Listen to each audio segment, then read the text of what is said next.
persona no muere en realidad, sino que va a otros planos de existencia. En el hinduismo se cree en el samsara. ¿Qué cosa es el samsara? Significa que la vida presente es el resultado de existencias anteriores, a través de una ley que ellos conocen como la ley del karma. Nuestros hermanos católicos creen que los muertos van al cielo o al infierno o al purgatorio. El purgatorio es un supuesto lugar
está entre el cielo y el infierno, donde las personas sufren, pues bueno, y allí las personas sufren y pueden purificarse. Y entonces allí se purifican dependiendo de sus obras. La mayoría de las denominaciones cristianas creen que los salvados van al cielo inmediatamente después de la muerte. Y también creen que los malos serán quemados eternamente en el infierno después del regreso de Jesús. Si te das cuenta, todas estas creencias tienen algo en común, que se llama inmortalidad del alma. Y ya vimos en el programa anterior que el primer argumento que el diablo colocó en el jardín del Edén es contradecir la palabra de Dios que había dicho en el Edén. Cuando vamos a Génesis capítulo 2, versículo 17, la orden de Dios fue clara. Y la palabra de Dios decía, el día que comieres del fruto de este árbol vas a morir. Pero entonces viene el diablo en Génesis capítulo 3, versículo 4, dice que el diablo le dice, no moriréis. Es decir, lo que el diablo está diciendo es lo siguiente.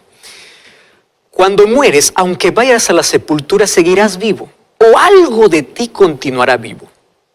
Fíjate bien con lo que el diablo dice. No moriréis. Cuando vas a morir, vas a continuar vivo. Y de allí sale el concepto que cuando el ser humano muere, va a la sepultura, pero el alma continúa viva. O sea, algo todavía vive. Y el alma sale del cuerpo para continuar viviendo en algún lugar. Ahora fíjate una cosa. En el hebreo, que es el idioma original en el cual se escribió la Biblia, la palabra alma es la palabra nefesh y aparece unas 755 veces en el Antiguo Testamento. Y en el idioma griego que se escribió en el Nuevo Testamento, la palabra es psiche. Ahora, presta atención aquí. Tanto en el hebreo como en el griego, la palabra alma significa tres cosas. Alma significa vida, persona o mente. Voy a repetir esto. Alma significa vida, persona o mente. Jamás alma en la Biblia significa una parte que sale del cuerpo. Ahora, ¿por qué necesitamos ir al idioma original para tener una mejor explicación de ciertas palabras? Porque aquellos que conocen más de un idioma saben que al momento de traducir una palabra de un idioma para otro, puede perder su fuerza o puede tener otro significado. Yo te voy a colocar aquí un ejemplo muy práctico. En español, la palabra exquisito significa delicioso, agradable. Y yo puedo decir, el almuerzo de hoy estuvo exquisito. Y los que saben español van a entender que me gustó muchísimo. Sin embargo, la misma palabra exquisito en portugués significa algo extraño. Si yo uso la misma palabra en portugués, me van a entender que el almuerzo no estuvo bueno, que no me gustó, que fue extraño. Mientras para uno la palabra puede alegrarlo, para otro puede entristecerlo. Ahora, va a depender del contexto y va a depender del idioma. ¿Me estás entendiendo? Entonces, la Biblia fue escrita en hebreo, en arameo y en griego. No fue escrita en español. Entonces, cuando leemos la Biblia, tenemos que entender el pensamiento hebreo. Y tenemos que ir al idioma original para encontrar su verdadero significado. Porque muchas palabras pueden ser entendidas según nuestra cultura, según nuestras creencias. Entonces, la misma palabra que allí en el oriente significa una cosa, en el occidente significa otra cosa. ¿Entendiste aquí la ilustración que hice? Entonces, la palabra alma en la Biblia, en el idioma original, significa vida, significa persona, significa mente. Cuando yo leo en la Biblia la palabra alma, la Biblia no me está diciendo que es algo que sale del cuerpo. Cuando yo entiendo esto, entonces desaparece toda la confusión con muchos textos que muchos toman allí para fundamentar la inmortalidad del alma.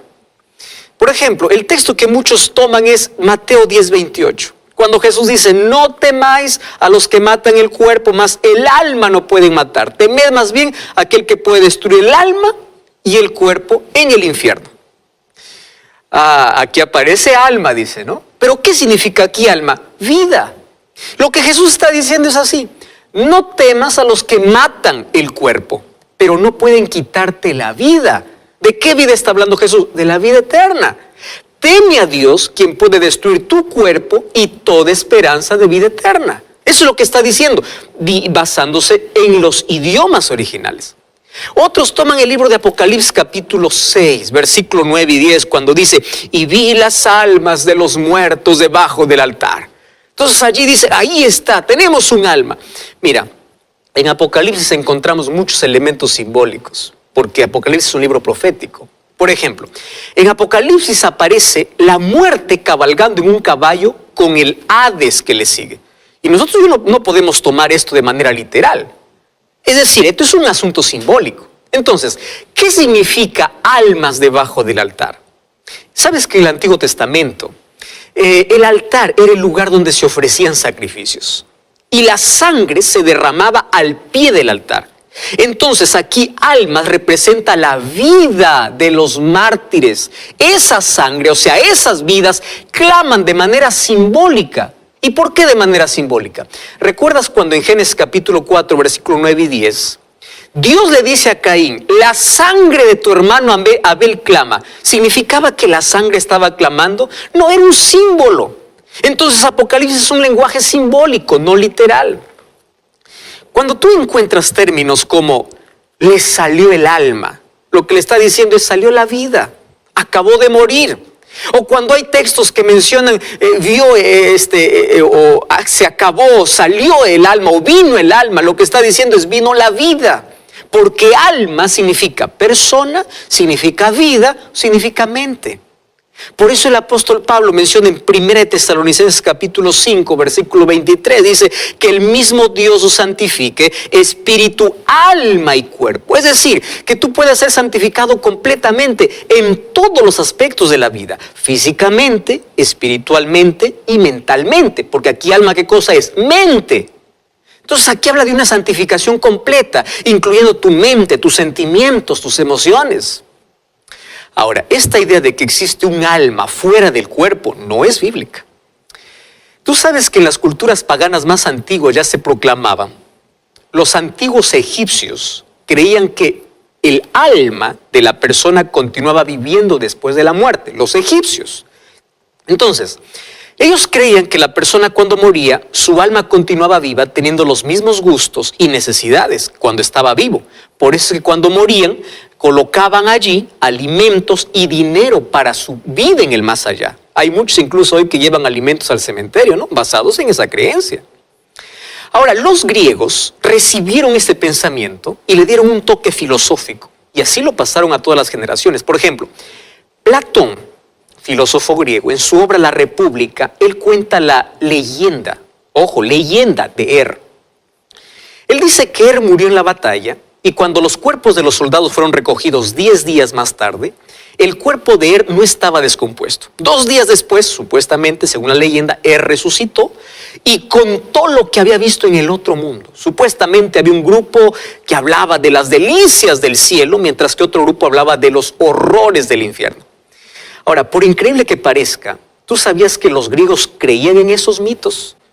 Y esas ideas inclusive invadieron el judaísmo y llegaron hasta el cristianismo. Otro filósofo llamado Platón enseñaba que cuando una persona muere, el alma se liberta del cuerpo, porque el cuerpo es la prisión del alma. Ojo, esto no es Biblia, eso es filosofía. Infelizmente, hoy en muchos púlpitos esto es predicado. Entonces, la enseñanza espiritista de la nueva era y aquellas experiencias de casi muerte cada vez crecen más. Ahora te explico. Cada vez se intensifican más las apariciones y los testimonios de personas que aseguran haber hablado con personas que ya murieron. Otros aseguran que de muertos salieron de su cuerpo, vieron el cielo, fueron hasta el infierno y lo describen. ¿Cómo podemos explicar esto? Aquí tengo una explicación. El doctor Jacques Provenza, él tiene doctorados en ciencia y en religión, y él dice que existen fascinantes coincidencias entre la experiencia de aquellos casi muertos y de aquellos que consumen drogas alucinógenas. Te voy a explicar así. Las personas que pasan por esas experiencias, ellos relatan haber visto y sentido algo indescriptible, la sensación de estar fuera del cuerpo. Y ellos relatan que tienen una profunda experiencia espiritual, paz, amor, que pasan por túneles oscuros, por luces brillantes. Entonces, la explicación a esas experiencias, ¿dónde está? En el cerebro. Cuando la química del sistema nervioso central se altera, se producen ilusiones y alucinaciones. Pero estas experiencias pues no son pruebas de que la vida continúa después de la muerte. ¿Estás entendiendo? Ahora, ¿qué cosa es lo que dice la Biblia? Porque la Biblia tiene la última palabra. Para entender sobre la muerte tenemos que ir a la Biblia. Y ella nos dice todo lo que necesitamos saber. Por ejemplo, para entender qué sucede cuando morimos, es necesario saber cómo es que el ser humano vino a la vida.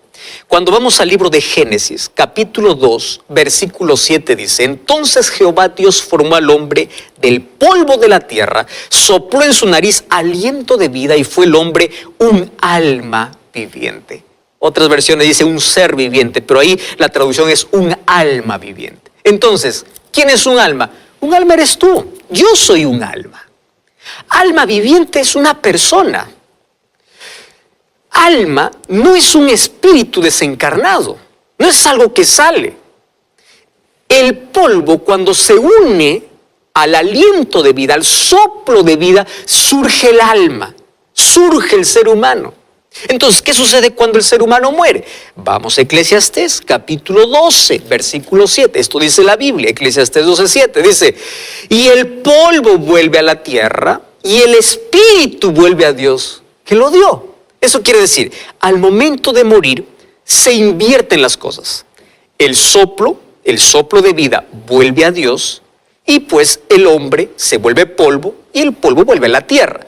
Eso dice Génesis 3:19 incluso, que vamos a volvernos polvo. Ahora, tú puedes decir: pastor, pero el espíritu, ¿qué cosa es lo que vuelve a Dios? Bueno, cuando Dios dio su aliento de vida, no le dio un aliento pensante. Tú sabes que la palabra hebrea, ruach, significa soplo, nada más que eso. En griego, esa palabra aliento, soplo, es neuma. De allí viene la palabra neumático, que significa aire, soplo, nada más.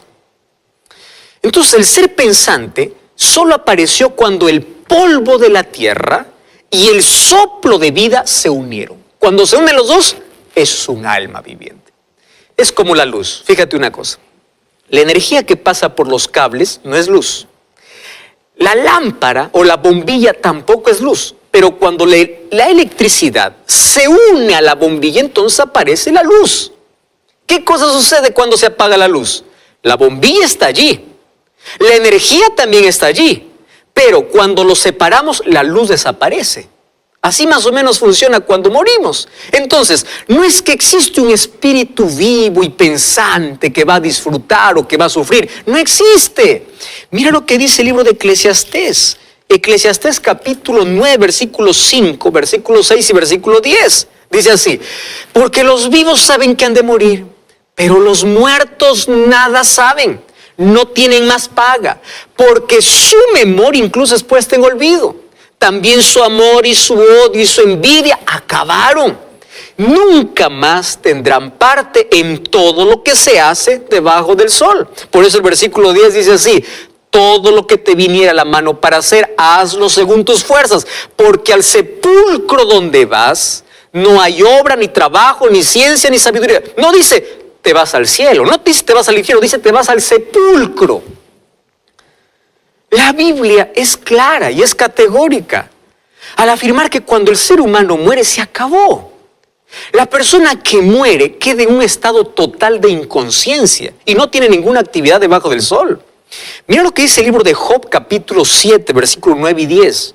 Como la nube se desvanece y se va, así el que desciende a la sepultura o al Seol no subirá, no volverá más a su casa, ni su lugar se conocerá más.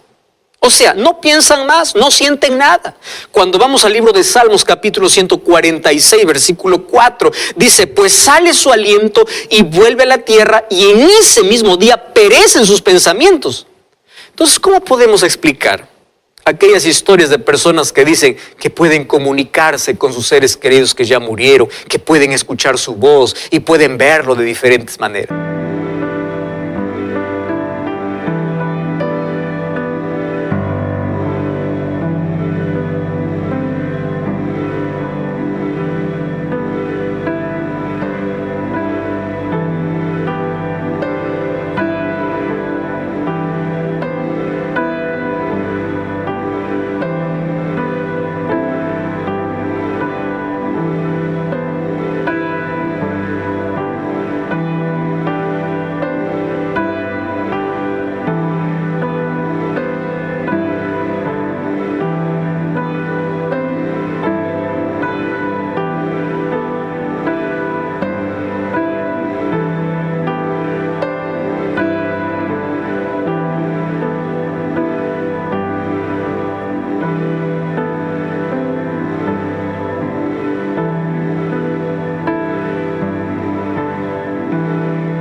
Fíjate una cosa, en la Biblia ya encontramos una sesión espiritista. Cuando vamos a 1 Samuel 28, un día el rey Saúl, cuando se había separado de Dios en su desesperación, fue a una pitonisa en Endor para hablar con el profeta Samuel, que ya había muerto.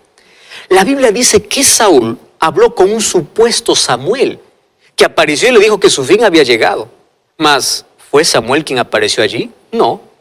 Cuando vamos al libro de Primera de Crónicas, capítulo 10, versículo 13, dice así: y murió Saúl a causa de su rebelión contra la palabra de Jehová, el cual no guardó, y porque consultó a una adivina y no consultó a Jehová. Ahora, si el verdadero Samuel hubiese aparecido para hablar con Saúl, entonces no se contaría como rebelión contra Jehová, porque Samuel era un profeta del Señor. ¿Qué sucedió? Satanás junto a sus demonios se dedican a engañar a las personas, tomando la forma o la voz de quienes ya murieron